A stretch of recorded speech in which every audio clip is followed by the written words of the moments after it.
നമ്മുടെ കർത്താവായ യേശുക്രിസ്തുവിൻ്റെ നിസ്തുല്യമായ നാമം മഹത്വപ്പെടുമാറാകട്ടെ. എൻ്റെ ജീവിതത്തിൽ ദൈവം നടത്തിയ ഈ ശുശ്രൂഷയിലേക്ക് ദൈവം എന്നെ കൊണ്ടുവന്ന എൻ്റെ ജീവിതത്തിൻ്റെ അനുഭവത്തെക്കുറിച്ച് ചുരുക്കമായി നിങ്ങളോട് സാക്ഷിച്ചിട്ട് അല്പസമയം ദൈവത്തിൻ്റെ വചനം ധ്യാനിക്കുവാൻ കർത്താവിൽ താല്പര്യപ്പെടുന്നു. ഈ പെന്തക്കോസ്ത് വിശ്വാസ മാർഗത്തിൽ ജനിച്ചു വളരുവാനുള്ള ഭാഗ്യം എനിക്ക് കിട്ടി എന്നുള്ളതാണ് എൻ്റെ ജീവിതത്തിലെ ഏറ്റവും വലിയ സന്തോഷം.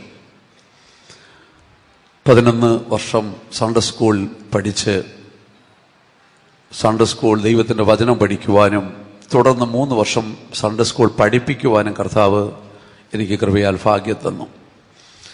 അതിനിടയിൽ എൻ്റെ പൊതുവിദ്യാഭ്യാസം കഴിഞ്ഞിട്ട് ജോലി തേടി ഞാൻ നോർത്ത് ഇന്ത്യയിലേക്ക് കടന്നു പോകാനിടയായി തീർന്നു. അവിടെ ചെന്ന് ജോലിയിൽ പ്രവേശിച്ചു. അതിനിടയിൽ മരണകരമായ ഒരു രോഗം എന്നെ പിടികൂടുവാനിടയായി തീർന്നു. ബാക്ടീരിയൽ മെനിഞ്ചൈറ്റിസ് എന്ന് പറയുന്ന ഒരു ഭയാനകമായ രോഗം എന്നെ പിടികൂടി. എൻ്റെ തലച്ചോറ് മുഴുവനും അണുക്കളാൽ നിറഞ്ഞ് മരണത്തോട് ഞാൻ അടുത്തുപോയി. ആർക്കും എന്നെ രക്ഷിക്കുവാൻ കഴിയാത്ത അവസ്ഥയിൽ ഞാൻ മരിക്കുമെന്ന് ഒരു ഘട്ടത്തിൽ എത്തി. ഈ രോഗം വന്ന് ഭേദമായാലും ഒരുപക്ഷെ നല്ല ഓർമ്മശക്തിയില്ലാതെ മന്ദബുദ്ധിയായിട്ടോ സംസാരശേഷിയില്ലാത്തതായിട്ടോ കേൾവിശക്തിയില്ലാത്തതായിട്ടോ കണ്ണിന് കാഴ്ചയില്ലാത്തൊരവസ്ഥയിലോ മാത്രമേ ഈ രോഗം വന്ന് ഭേദമായാലും ഒരു മനുഷ്യൻ സൗഖ്യമാകത്തുള്ളൂ. നമുക്കറിയാം, ഇംഗ്ലീഷ് സാഹിത്യത്തിലെ ഹെലൻ കെല്ലർ എന്ന് പറയുന്ന വിഖ്യാതയായൊരു കവിയുണ്ട്. ഹെലൻ കെല്ലറുടെ ബാല്യത്തിൽ അവൾക്ക് ബാധിച്ച രോഗം ഈ മെനിഞ്ചൈറ്റിസ് ആയിരുന്നു. പക്ഷെ സൗഖ്യമായപ്പോൾ അവൾക്ക് കണ്ണ് കാണുവാനോ ചെവി കേൾക്കുവാനോ സംസാരിക്കുവാനോ ശേഷിയില്ലാത്ത അവസ്ഥയായി.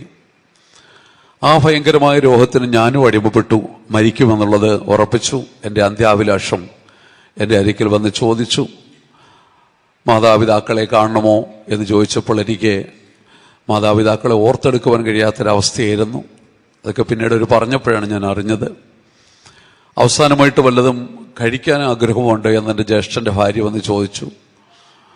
അപ്പോൾ ഏതാണ്ടൊക്കെ പറഞ്ഞു. ഞാനിടയ്ക്ക് എവിടെ ചിരിച്ചു എന്നാണ് പറയുന്നത്, ഏതോ ഒരു ഭക്ഷണത്തിൻ്റെ പേര് പറഞ്ഞപ്പോൾ. അപ്പോൾ നമ്മുടെ വടക്കേന്ത്യയിലെ ഫെയ്ത്തോമിലെ സിസ്റ്റേഴ്സ് എൻ്റെ മരണം കാത്ത് കൂടെ നിൽക്കുന്നവരുടെ കൂട്ടത്തിലുണ്ട്. പെട്ടെന്ന് അവർ ഓട്ടോറിക്ഷയിലെ ഫെയ്ത്തോമിൽ പോയി പറഞ്ഞ ആഹാരം ഉണ്ടാക്കിക്കൊണ്ട് വന്നു. അതുവരെ വെള്ളം പോലും കുടിക്കാൻ തരാതിരുന്ന എനിക്ക് ഡോക്ടേഴ്സ് പറഞ്ഞു, ആ ഭക്ഷണം കൊടുത്തോളാൻ പറഞ്ഞു. അവരത് എന്നെ കഴിപ്പിച്ചു. ഏതാണ്ട് മരണത്തിലേക്ക് ഞാൻ നീങ്ങുകയാണ് എന്നുള്ളതായൊരവസ്ഥ എത്തിയപ്പോൾ ആരും അറിയാതെ ഞാൻ എൻ്റെ ഹൃദയത്തിൽ ദൈവത്തോട് ഇപ്രകാരം എൻ്റെ ഉൾബോധ മനസ്സിൽ പറഞ്ഞു, കർത്താവേ, അവസാനിക്കാൻ പോകുന്ന ഈ ജീവിതം തിരിച്ചു തരാമെന്നുണ്ടെങ്കിൽ എൻ്റെ ശിഷ്ടകാലം നിനക്ക് ശുശ്രൂഷ ചെയ്ത് നിനക്ക് വേണ്ടി ഞാൻ ജീവിച്ചു കൊള്ളാം. ഇങ്ങനൊരു വാക്ക് ഞാൻ ദൈവത്തോട് പറഞ്ഞു. പെട്ടെന്ന് ഒരു മയക്കം എനിക്കുണ്ടായപ്പോൾ ശുഭ്രവസ്ത്രം ധരിച്ചൊരു മനുഷ്യൻ എൻ്റെ കിടക്കയ്ക്കരികിലേക്ക് വന്നിട്ട് കണ്ണുനീരോടെ എനിക്ക് വേണ്ടി നിലവിളിച്ച് കരയുന്ന ഒരു കാഴ്ച ഞാൻ കണ്ടു. കുറെ നേരം കരഞ്ഞ് പ്രാർത്ഥിക്കുന്ന കാഴ്ച കണ്ട് ഞാൻ ഉണർന്നപ്പോൾ മരണം കാത്തിരുന്നവരുടെ മുമ്പിൽ ദൈവം എന്നെ അത്ഭുതകരമായി സൗഖ്യമാക്കി. എനിക്ക് പൂർണ്ണ ആരോഗ്യവും എൻ്റെ ശരീരത്തിന് സൗഖ്യവും കണ്ട് ഞാൻ എഴുന്നേറ്റിരിക്കുവാൻ ഇടയായി തീർന്നു.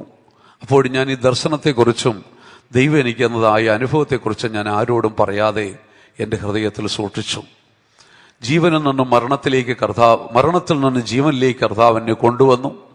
എൻ്റെ അവയവങ്ങൾക്കൊന്നും തന്നെ ഒരു തകരാറുമില്ലാതെ ഒരു പുതിയ തലച്ചോറ് എനിക്ക് തന്നു. എൻ്റെ ബാല്യത്തിലുള്ള ചെറിയ പ്രായത്തിലുള്ള സംഭവങ്ങൾ പോലും എനിക്ക് ഓർത്തെടുക്കത്തക്കവണ്ണം നല്ല ബുദ്ധിശക്തിയും ഓർമ്മശക്തിയും കാഴ്ചയും സംസാരശേഷിയും കേൾവിയും എല്ലാം എൻ്റെ കർത്താവ് തന്ന് ഒരു പുതിയ സൃഷ്ടിയാക്കി എന്നെ സൗഖ്യമാക്കി. പ്രിയ ദൈവമക്കളെ, അതിനുശേഷം രാജസ്ഥാനിൽ വെച്ച് നടന്ന കൺവെൻഷനിൽ ഞാൻ പരിശുദ്ധാത്മാവിനെ പ്രാപിപ്പാനിടയായി തീർന്നു. എന്നാലും എനിക്ക് ശുശ്രൂഷ ചെയ്യുവാനുള്ള ഒരു ധൈര്യവും ബലവും ഇല്ലായിരുന്നു. ഒരു ഭയങ്കരമായ ഭീതിയും ഭയവും അധൈര്യവും കലക്കും എൻ്റെ മനസ്സിലുണ്ടായിരുന്നുകൊണ്ട് വീണ്ടും ഞാൻ ജോലി തേടി കടന്നുപോയി. ജോലിയിൽ പ്രവേശിച്ചു. എങ്കിലും എൻ്റെ മനസ്സിൽ ശരിയായ ഒരു സ്വസ്ഥതയോ സമാധാനമോ ഇല്ലാതെ എൻ്റെ അന്തരാത്മാവിൽ ഒരു ഭയങ്കരമായ സംഘർഷം നിഴലിട്ടു. എന്നോട് ആരോ പറയുകയാണ്, നീ എന്നോട് ഈ ജോലി ചെയ്യാമെന്നല്ലല്ലോ പറഞ്ഞത്, പിന്നെ എന്തിനാണ് ഈ ജോലി ചെയ്യുന്നത് എന്നെൻ്റെ മനസാക്ഷിയിൽ വിശ്രമമില്ലാതെ എന്നോട് ചോദിക്കുകയാണ്. അവസാനം ഞാൻ മനസാക്ഷിയുടെ ആക്ഷേപ നിമിത്തം ഞാൻ അവിടെ തിരിച്ച് നാട്ടിലേക്ക് കടന്നു വന്നു.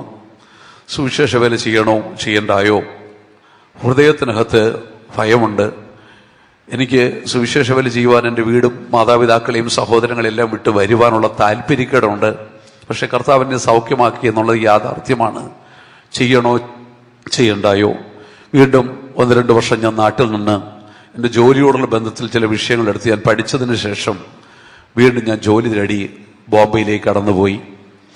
ഏകദേശം 2 കമ്പനിയിലായി 2.5 വർഷം ഞാൻ അവിടെ ജോലിയിൽ പ്രവേശിച്ചുവെങ്കിലും എൻ്റെ ഓഫീസ് കാര്യങ്ങളിലൊന്നും എനിക്ക് ശ്രദ്ധിക്കാൻ കഴിയാത്ത നിലവാരത്തിൽ എൻ്റെ മനസാക്ഷിയിൽ എന്നെ നിരന്തരമായി ഒരു ചോദ്യം വേട്ടയാടിക്കൊണ്ടിരിക്കുകയാണ്. നീ എന്നോട് പറഞ്ഞത് ഈ ജോലി ചെയ്യാമെന്നല്ലല്ലോ.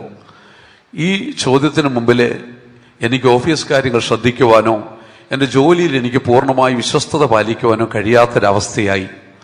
ഞാൻ ഈ വിഷയങ്ങളൊന്നും ആരോടും ഷെയർ ചെയ്തില്ല.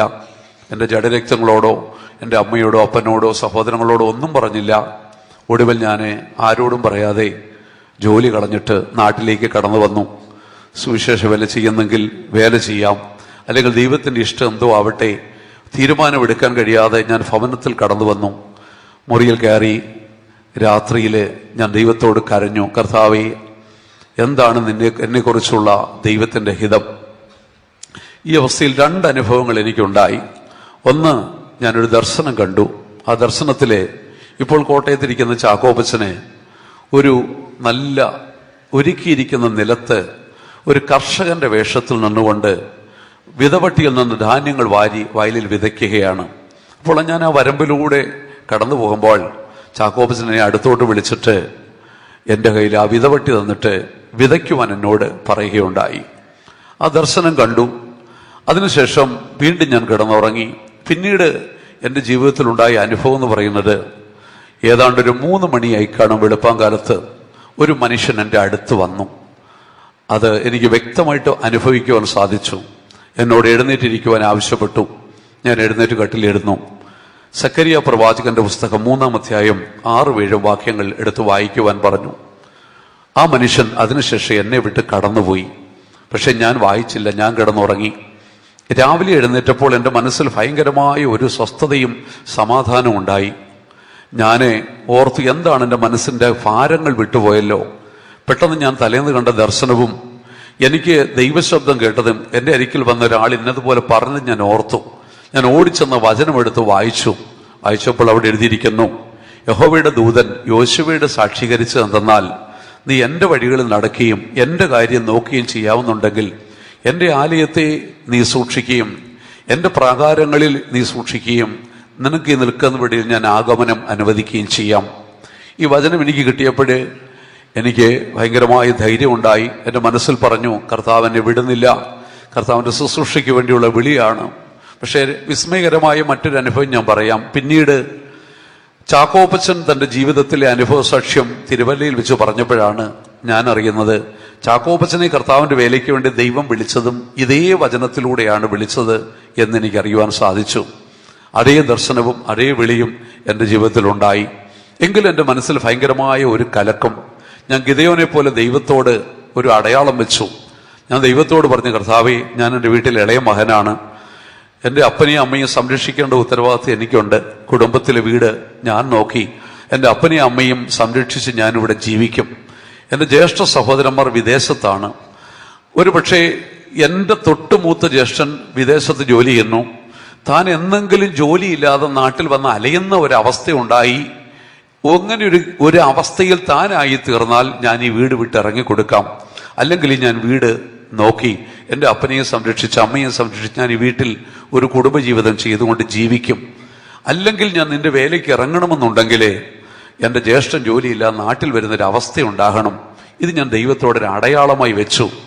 അത്ഭുതം എന്ന് പറയട്ടെ, ഞാൻ വളരെ ഭയത്തോട് പറയുന്നു, അടുത്ത ദിവസം എൻ്റെ ജ്യേഷ്ഠൻ ഗൾഫിൽ നിന്ന് വിളിച്ചിട്ട് പറഞ്ഞു, എന്നെ കമ്പനിയിൽ നിന്ന് ടെർമിനേറ്റ് ചെയ്തു, എന്നെ പിരിച്ചുവിട്ടിരിക്കുന്നു എന്ന് പറഞ്ഞിട്ട് ജോലിയില്ലാതെ അടുത്ത ദിവസം തന്നെ എൻ്റെ ജ്യേഷ്ഠൻ ഗൾഫിൽ നിന്ന് നാട്ടിലേക്ക് കയറി വരുവാൻ ഇടയായി തീർന്നു. അപ്പോൾ എനിക്ക് മനസ്സിലായി, ദൈവം എന്നെ വിടത്തില്ല എന്ന് മനസ്സിലായി. എൻ്റെ സഹോദരൻ ജോലിയില്ലാതെ നാട്ടിൽ വന്ന് നിൽക്കുന്നു. ഇനി ഇറങ്ങാൻ പറ്റാത്തൊരവസ്ഥ. ഞാൻ സുവിശേഷ വേലയ്ക്ക് ഇറങ്ങാൻ തീരുമാനിച്ചു. കൊട്ടാരക്കര സെൻട്രൽ ഫെയ്ത്തോമിൽ ഡിസംബർ മാസത്തിൽ നടക്കുന്ന യൂത്ത് ക്യാമ്പിൽ ഞാൻ പോയി സംബന്ധിച്ചു. അവിടെ ഇരുന്നപ്പോഴേ കർത്താവെ എന്ത് വേണം, ഇറങ്ങണോ ഇറങ്ങണ്ടായോ, ഇറങ്ങണോ ഇറങ്ങണ്ടായോ, കലങ്ങിയ മനസ്സോടെ ഞാൻ ഇരിക്കുമ്പോൾ പെട്ടെന്നൊരു പ്രവചന ശബ്ദം ഉണ്ടായി. ആ പ്രവചന ശബ്ദത്തില് ഞാൻ ചില വർഷങ്ങൾക്കപ്പുറത്ത് നോർത്ത് ഇന്ത്യയിൽ വെച്ച് ദൈവത്തോട് പറഞ്ഞ, ഭൂമിയിൽ ആരോടും പങ്കിട്ടിട്ടില്ലാത്ത ആ വാക്ക് ഒരു അക്ഷരം പോലും തെറ്റാതെ തിരിച്ചു വിളിച്ചു ചോദിക്കുകയാണ്, എന്റെ ജീവനെ തിരിച്ചു തരാമെന്നുണ്ടെങ്കിൽ നിന്റെ ശുശ്രൂഷയെ നിനക്ക് വേണ്ടി ജീവിച്ചു കൊള്ളാമെന്ന് നീ അന്ന് എന്നോട് വാക്ക് തന്നിട്ട് ഇപ്പോൾ നീ എന്താണ് പിന്മാറുന്നത്? ഈ പ്രവചന ശബ്ദം കേട്ട് ഞാൻ വാവിട്ട് കരഞ്ഞു. ഞാൻ സമർപ്പിച്ചില്ല കർത്താവേ, ഇനി ഞാൻ പുറകോട്ടില്ല. അങ്ങനെ കർത്താവിന്റെ വേലയ്ക്ക് വേണ്ടി എന്നെ തന്നെ സമർപ്പിക്കുവാനും കർത്താവിന്റെ ഭവനത്തിലേക്ക് വിശുദ്ധന്മാരുടെ കൈക്കീഴിൽ ശുശ്രൂഷ ചെയ്യുവാൻ എന്നെ ഏൽപ്പിച്ചു കൊടുക്കുവാനും, അങ്ങനെ 97 ദൈവത്തിന്റെ വേലയ്ക്ക് വേണ്ടി എൻ്റെ ഭവനം വിട്ട് കർത്താവിന്റെ ശുശ്രൂഷയ്ക്ക് ഇറങ്ങി വരുവാനും ദൈവം സഹായിച്ചു. ഏറ്റവും സന്തോഷകരമായ മറ്റൊരു വിഷയം, ഞാൻ എൻ്റെ വീട് വിട്ട് ദൈവത്തിന്റെ ഭവനത്തിലേക്ക് ശുശ്രൂഷയ്ക്ക് വേണ്ടി ഇറങ്ങി പുറപ്പെട്ടതിൻ്റെ ആ ആഴ്ചയിൽ തന്നെ എൻ്റെ ജ്യേഷ്ഠനെ ഏത് കമ്പനിയിൽ നിന്നാണോ പിരിച്ചുവിട്ടത് ആ കമ്പനിക്കാർ തന്നെ വീണ്ടും തിരിച്ചു വിളിച്ചു, അവിടെ തന്നെ ജോലി കൊടുത്തു. ഇന്ന് 23 വർഷം കഴിഞ്ഞു. എൻ്റെ ജ്യേഷ്ഠൻ ആ കമ്പനിയിൽ തന്നെ ഇപ്പോഴും ജോലി ഇരിക്കുകയാണ് ചെയ്യുന്നത്. കർത്താവിന്റെ ഭവനത്തിൽ ഞാൻ വന്നിട്ട് 23 വർഷങ്ങളായി. ദൈവം തന്റെ കൃപയാൽ ഇന്നുവരെ എന്നെ പുലർത്തി. വിവിധങ്ങളാകുന്ന കഷ്ടതകള്, പ്രയാസങ്ങള്, പരിശോധനകള്, ആക്സിഡന്റുകള്, മരണത്തിന്റെ പാതയിലൂടെ ഞാൻ കടന്നുപോയി. ഒരു സന്ദർഭമുണ്ട്, നിങ്ങൾ എല്ലാവർക്കും അറിയാമല്ലോ. 2 വർഷങ്ങൾക്കപ്പുറത്ത് ഞാൻ തിരുവല്ലയിലായിരിക്കുമ്പോൾ 2 പ്രാവശ്യം എനിക്ക് ഹാർട്ട് അറ്റാക്ക് ഉണ്ടായി. പക്ഷെ ദൈവം അവിടെ നിന്നെല്ലാം അത്ഭുതകരമായി എന്നെ വിടുവിച്ചു എന്ന് മാത്രമല്ല, ദൈവം എന്നോട് കൂടെ ഉണ്ടെന്ന് എനിക്ക് ദൈവം നേരിട്ട് ബോധ്യമാക്കി തരുന്ന അനുഭവങ്ങളും ഉണ്ടായി. ഒരനുഭവം മാത്രം ഞാൻ ഷെയർ ചെയ്യാം. എനിക്ക് ഹാർട്ട് അറ്റാക്ക് ആദ്യമായിട്ടുണ്ടാവുന്നത് ഞാൻ മേൽപ്പാടം സുവിശേഷ മീറ്റിംഗ് ബൈബിൾ സ്റ്റഡിയിൽ ബൈബിൾ ക്ലാസ് എടുത്തുകൊണ്ടിരിക്കുമ്പോഴാണ്. പക്ഷെ അത് അങ്ങനെയാണെന്ന് എനിക്ക് സ്ഥിരീകരിക്കുവാൻ എനിക്ക് അറിയുകയില്ലായിരുന്നു. ഹൃദയസ്തംഭനമാണെന്ന് അറിയില്ലായിരുന്നു. ആ ദിവസം എനിക്ക് ബൈബിൾ ക്ലാസ് എടുക്കാൻ കഴിഞ്ഞില്ല. അടുത്ത 2 ദിവസം വീണ്ടും ഞാൻ ബൈബിൾ ക്ലാസ് എടുത്തു. പക്ഷെ പിറ്റീട് അടുത്ത ഞായറാഴ്ച സഹായം നടത്തിക്കൊണ്ടിരിക്കുമ്പോൾ വീണ്ടും എനിക്ക് അറ്റാക്ക് ഉണ്ടായി. പക്ഷെ എനിക്ക് അറ്റാക്ക് ഉണ്ടാവുന്നതിന് 2 മണിക്കൂർ മുമ്പ് മറ്റൊരു സംഭവം ഉണ്ടായി. ആ സംഭവം എൻ്റെ സഭയിലെ വിശ്വാസി സ്വിറ്റ്സർലൻഡിലെ ജോലി സംബന്ധമായി കടന്നുപോയി. ആ സഹായത്തിന് സമയത്ത് തനിക്ക് ഫെയ്ത്തോം അടുത്തില്ലാത്തത് കൊണ്ട് താൻ മുറിയിലിരുന്ന് പ്രാർത്ഥിച്ചുകൊണ്ടിരിക്കുമ്പോൾ പെട്ടെന്ന് എനിക്കൊരു മയക്കമുണ്ടായി. ആ മയക്കത്തിൽ താൻ ഒരു ദർശനം കണ്ടു. ആ ദർശനത്തില് ഞാൻ പള്ളിപ്പാട് സഭയിൽ സഹായം നടത്തിക്കൊണ്ടിരിക്കുന്നു. പെട്ടെന്ന് എനിക്ക് ഹൃദയസ്തംഭനമുണ്ടായി. ഞാൻ കുഴഞ്ഞ് താഴേക്ക് വീഴുന്നു. പിന്നീട് താൻ കാണുന്ന എന്നെ എടുത്തുകൊണ്ടുപോയി ആരാധന ഹാളിൽ വെച്ച് ശുശ്രൂഷ നടത്തുന്നതും എൻ്റെ ബോഡി സെമിത്തേരിയിലേക്ക് കൊണ്ടുപോയി അടക്കുന്നതുമാണ്. അടക്കുവാൻ വേണ്ടി അവിടെ കൊണ്ടുചെന്ന് വെച്ചിരിക്കുന്നത് കണ്ടപ്പോൾ താൻ ആ മുഖത്തേക്ക് നോക്കിയപ്പോൾ എൻ്റെ മുഖം കണ്ടിട്ട് പെട്ടെന്ന് താൻ വിളിച്ചു വെച്ചു, ദൈവമേ, അച്ഛനെ ഇപ്പോൾ എടുക്കരുത്, ഈ പകരം എൻ്റെ ജീവനെ എടുത്തുകൊള്ളുക, പക്ഷെ തന്നെ ഞങ്ങൾക്ക് ആവശ്യമുണ്ട്, ഞങ്ങൾ തരത്തില്ല എന്ന് പറഞ്ഞു. താൻ പെട്ടെന്ന് സ്വപ്നം കണ്ട് ഞെട്ടി ഉണർന്നു. വാവിട്ട് നിലവിളിച്ച് ദൈവത്തോട് പക്ഷപാതം ചെയ്തു. ഈ ദർശനം കണ്ട് 1 മണിക്കൂർ കഴിഞ്ഞപ്പോൾ എനിക്ക് 2ാമത്തെ അറ്റാക്ക് ഉണ്ടായി. പ്രിയാധിക മക്കളെ, പക്ഷെ എനിക്ക് വേണ്ടി നിലവിളിക്കുവാൻ ഭൂഖണ്ഡാന്തരങ്ങൾക്കപ്പുറത്ത് ദൈവം തന്റെ ഒരു ദാസനെ എഴുന്നേൽപ്പിച്ച് നിർത്തി പ്രാർത്ഥിച്ചു. മരണത്തിൽ നിന്നും ജീവനിലേക്ക് വീണ്ടും എന്നെ കർത്താവ് കൊണ്ടുവന്നു.